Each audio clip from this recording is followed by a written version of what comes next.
आज हम बात करेंगे सोशल साइंस के विषय में, जो आज आपका 19 फरवरी को हुआ सेकंड पाले में। हमारे पास क्वेश्चन ई है, आप मिलाते चले, मैं आपको 80 क्वेश्चन का आंसर बताऊंगा ऑब्जेक्टिव। तो जैसे कि हमारे पास पहला प्रश्न है कि संपूर्ण क्रांति का नेतृत्व किसने किया, तो इसका राइट आंसर हो जाएगा आपका जयप्रकाश नारायण। चलो दूसरा है, बांग्लादेश स्वतंत्र कब हुआ, इसका राइट आंसर आपका होगा 1971 यानी ऑप्शन सी। चलिए देखते हैं अगला प्रश्न, भारत में किस राज्य में सर्वप्रथम पंचायत राज की शुरुआत हुई थी, तो इसका राइट आंसर होगा राजस्थान यानी ऑप्शन ए। चलिए देखते हैं 4 नंबर सवाल। 4 में बोला कि निम्नलिखित में कौन केंद्र शासित प्रदेश है, तो इसका राइट आंसर होगा 4 का आपका क्या सी यानी चंडीगढ़। देखते हैं प्रश्न 5। प्रश्न 5 में पूछा गया है कि संघ राज्य का उदाहरण कौन है, तो इसका राइट आंसर हो जाएगा अमेरिका यानी नंबर ए। चलिए देखते हैं अगला सवाल है, भारत का केंद्र बैंक कौन है, तो इसका राइट आंसर हो जाएगा 6 का आपका सी यानी रिजर्व बैंक ऑफ इंडिया। चलो अगला प्रश्न देखते हैं, कृषि उद्योग उत्पादों में मानवीकरण के लिए किसका मतलब प्रयोग किया जाता है, तो इसका राइट आंसर हो जाएगा आपका एगमार्क यानी ऑप्शन आपका बी। चलिए देखते हैं अगला प्रश्न, निम्नलिखित में कौन प्राथमिक क्षेत्र से संबंधित है, तो इसका आंसर हो जाएगा ऑप्शन सी यानी कृषि क्षेत्र से है। आयुर्वेद का जनक किसे कहा जाता है, तो इसका राइट आंसर हो जाएगा बी यानी चरक को। अगला देखते हैं 11, बिहार में कितने प्रतिशत वन है, तो इसका आंसर हो जाएगा आपका 11 का डी यानी 7 होता है। अगला वाला, निम्न में कौन लोह युक्त खनिज का उदाहरण है, तो इसका राइट आंसर हो जाएगा ऑप्शन ए यानी मैग्नेटाइट। अगला है, सबसे घटिया लोहा क्या है, तो इसका राइट आंसर हो जाएगा ऑप्शन डी यानी आपका पीट हो जाएगा। चलिए देखते हैं अगला प्रश्न। अगला प्रश्न हमारे पास का, निम्न में कौन रोपण फसल नहीं है, तो इसका राइट आंसर हो जाएगा ऑप्शन ए रबर। चलिए देखते हैं अगला प्रश्न 15, भारत की प्रमुख खाद्यान्न फसल कौन सी है, तो इसका राइट आंसर हो जाएगा ऑप्शन डी यानी धान। देखते हैं बिहार में कितना प्रतिशत कृषि क्षेत्र है, तो इसका राइट आंसर हो जाएगा ऑप्शन सी यानी 80%। देखते हैं भारत में सबसे लंबा बांध क्या है, तो इसका राइट आंसर हो जाएगा आपका बी हीराकुंड बांध। अगला देखते हैं 18, किस खनिज को उद्योग की जननी मानी जाती है, तो इसका राइट आंसर होगा ऑप्शन बी लोहा। चलिए देखते हैं अगला प्रश्न, सर्वोत्तम कोयले का प्रकार कौन सा है, तो इसका राइट आंसर हो जाएगा ए यानी एंथ्रासाइट। अगला 20 नंबर प्रश्न देखते हैं। प्रश्न 20 में हमारे पास लिखा हुआ है कि गंडक परियोजना किस पर है, तो इसका राइट आंसर हो जाएगा वाल्मीकि नगर यानी ऑप्शन बी। चलिए 21 नंबर देखते हैं, निम्न राज्यों में से किसमें सर्वाधिक वन है, तो इसका राइट आंसर होगा ऑप्शन ए यानी मध्य प्रदेश।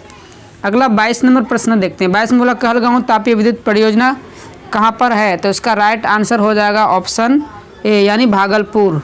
चलिए इसी में देखते हो आपका 23 नंबर सवाल, बोला सूखे के लिए उत्तरदायी कारक कौन है, तो इसका राइट आंसर होगा ऑप्शन ए वर्षा की कमी। बिहार में कौन सा बाढ़ पर्वत क्षेत्र है, प्रवण क्षेत्र है, तो इसका राइट आंसर हो जाएगा आपका कितना 24 का ऑप्शन डी यानी उत्तर बिहार। मेरज्जू मार्ग कहाँ पर है, 25 नंबर सवाल, इसका राइट आंसर होगा आपका बी यानी राजगीर।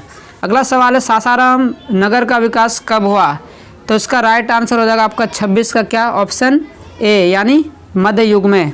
अगला सवाल है, गोविंद सागर कृषि कृत्रिम जलाशय संबंधित है, तो इसका आपका राइट आंसर हो जाएगा 27 का आंसर आपका होगा ऑप्शन सी यानी भाखड़ा नंगल बांध से।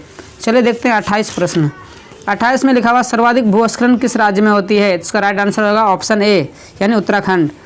बिहार में कौन सा भाग सर्वाधिक सूखा होता है, तो इसका राइट आंसर हो जाएगा आपका पूर्वी बिहार यानी ऑप्शन बी 29 का। तो चलिए देखते हैं अगला प्रश्न, फ्रेंड फंड की संधि कब हुई, तो इसका होगा 1871 में कौन सी संधि, तो फ्रेंड फंड की संधि हुई थी। देखते हैं 1830 की क्रांति के बाद फ्रांस में किस प्रकार का शासन स्थापित हुआ था, इसका राइट आंसर होगा आपका ऑप्शन बी संवैधानिक राजतंत्र। अगला है, रूस की बेल्शविक क्रांति का नेतृत्व किसने किया था, आपका 32 का आंसर, 32 का आंसर आपका सी हो जाएगा यानी लेनिन ने की थी। 33 देखते हैं, एशिया और यूरोप के बीच प्राचीन स्थल मार्ग कौन सा है, तो इसका 33 का आंसर हो जाएगा ऑप्शन बी यानी रेशम मार्ग है। 34 देखते हैं, चौड़ा चौड़ी कांड के बाद गांधी ने निम्न में किस आंदोलन को बंद कर दिया था, 34 का आपका राइट आंसर होगा ऑप्शन सी यानी असहयोग आंदोलन। 35 में लिखा हुआ, अंतर्राष्ट्रीय मजदूर दिवस कब मनाता है, इसका राइट आंसर होगा ऑप्शन बी 1 मई को। भारत में वर्तमान में केंद्र शासित कितना प्रदेश है, तो आप लोगों को पता होगा, हमने हमेशा अक्सर देखा बच्चों को 7 मारते हो, लेकिन अब फिलहाल 9 है टोटल यानी ऑप्शन बी हो जाएगा। अगला है, सूचना का अधिकार संबंधी कानून कब पारित हुई थी, तो इसका होगा ऑप्शन बी यानी 2005 में हुई थी।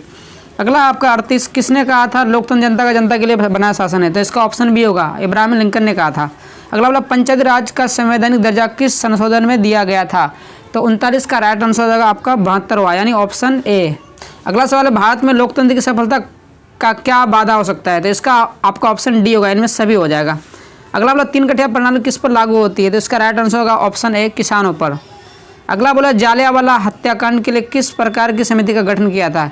इसका राइट आंसर होगा ऑप्शन डी, यानी चेम्सफोर्ड समिति का किया था। अगला सवाल है, डॉक्टर राजेंद्र प्रसाद का जन्म कहाँ हुआ था? इसका राइट आंसर होगा ऑप्शन बी, यानी बिहार में। अब बोला ककोला जलप्रपात बिहार के किस जिले में स्थित है? तो 44 का आपका राइट आंसर होगा ऑप्शन बी, नवादा में है। किस देश की सीमा बिहार से जुड़ी हुई है? तो इसका राइट आंसर होगा आपका नेपाल। अगला देखते हैं, गठबंधन की सरकार बनाने के किस प्रकार की दलीय व्यवस्था चाहिए? तो इसका राइट आंसर होगा ऑप्शन सी, बहुदलीय व्यवस्था चाहिए। अगला सवाल है, भारतीय जनता पार्टी के प्रथम अध्यक्ष कौन थे? यानी आपका अभी जानते होंगे बीजेपी के नाम से, तो उसके जो अध्यक्ष थे वो अटल बिहारी वाजपेयी, ऑप्शन डी हो जाएगा। चलिए देखते हैं अगला प्रश्न, भारत में राष्ट्रीय आपातकालीन की घोषणा कब हुई थी? तो इसका होगा ऑप्शन बी, यानी 1975 में। चलो देखते हैं अगला प्रश्न, भूकंप केंद्र के ऊर्ध्वाधर पृथ्वी पर स्थित केंद्र को क्या कहते हैं?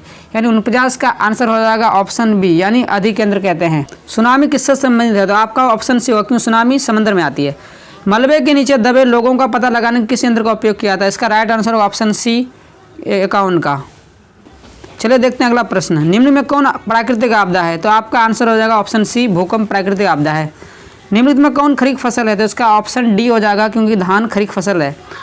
और ऑपरेशन फ्लड क्या है? इसका राइट आंसर हो जाएगा आपका बाढ़ नियंत्रण, ऑप्शन ए। अगला सवाल है, रिजर्व बैंक की स्थापना कब हुई थी? इसका राइट आंसर होगा ऑप्शन बी, यानी 1935 में। भारत में पहली सूती मिल कहाँ स्थापित की गई थी? इसका राइट आंसर होगा ऑप्शन बी, यानी मुंबई में। जर्मनी के एकीकरण के लिए कौन उत्तरदायी था? तो 57 का आंसर हो जाएगा ऑप्शन आपका बी, यानी बिस्मार्क ने की थी। अगला है, फ्रेंड फंड की संधि कब हुई थी? इसका राइट आंसर होगा ऑप्शन डी, 1871 में। सेफ्टी लैम्प का आविष्कार किसने किया था? इसका राइट आंसर होगा ए, हेम्फ्री डेवी ने किया था।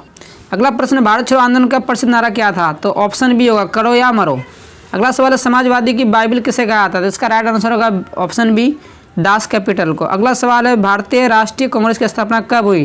तो इसका राइट आंसर होगा ऑप्शन बी, 1885 में हुई थी। अगला सवाल है, गांधी जी ने भारत में सर्वप्रथम सत्याग्रह का पहला प्रयोग किस पर किया गया था? इसका राइट आंसर हो जाएगा आपका 63 का, कितना हो जाएगा आपका बी, खेरा से।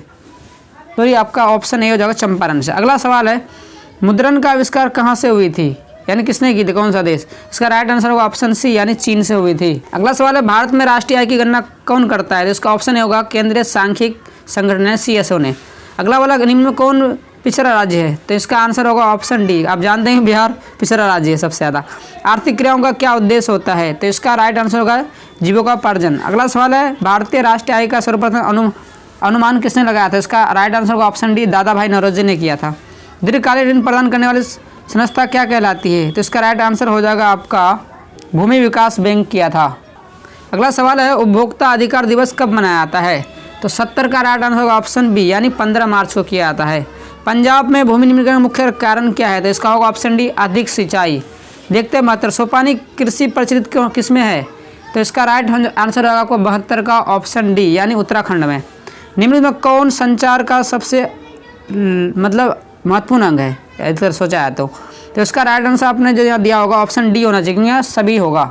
अगला सवाल है, मानवीय पूंजी का निर्माण का घटक कौन होता है? तो आपका 74 का आंसर हो जाएगा ऑप्शन डी, यानी इनमें सभी होते हैं। वैश्वीकरण का अर्थ क्या होता है? इसका आंसर होगा ऑप्शन सी, विश्व अर्थव्यवस्था को एक साथ जोड़ना होता है। चलो 76 देखते हैं, अर्थव्यवस्था किस क्षेत्र में हरित क्रांति का संबंधित है? तो इसका राइट आंसर होगा प्राथमिक, क्योंकि हरित क्रांति कृषि में आता है, कृषि प्राथमिक में आता है। निम्नलिखित में से कौन सा संस्था भारत में मुद्रा जारी करने के लिए अधिकृत होती है? तो इसका राइट आंसर होगा option A, reserve bank of India. Bihar राज्य क्या है? तो इसका राइट आंसर होगा कृषि प्रधान राज्य है। अगला देखते हैं 79, निम्नलिखित में हमारे रहन सहन के लिए प्रभावित कौन करता है? तो इसका राइट आंसर होगा प्रति व्यक्ति आय। लास्ट और अंतिम सवाल 80 है, बिहार में कितने ज़िले हैं? तो बहुत छोटा सवाल है, क्योंकि बिहार में टोटल 38 जिला है। आशा करते हैं आप समझेंगे। वीडियो अच्छा लगे तो प्लीज़ लाइक शेयर और सब्सक्राइब जरूर करें, ताकि मैं आपको जब भी वीडियो डालूँ इसमें सभी आपको आंसर की आपको पहले पहुंच जाए।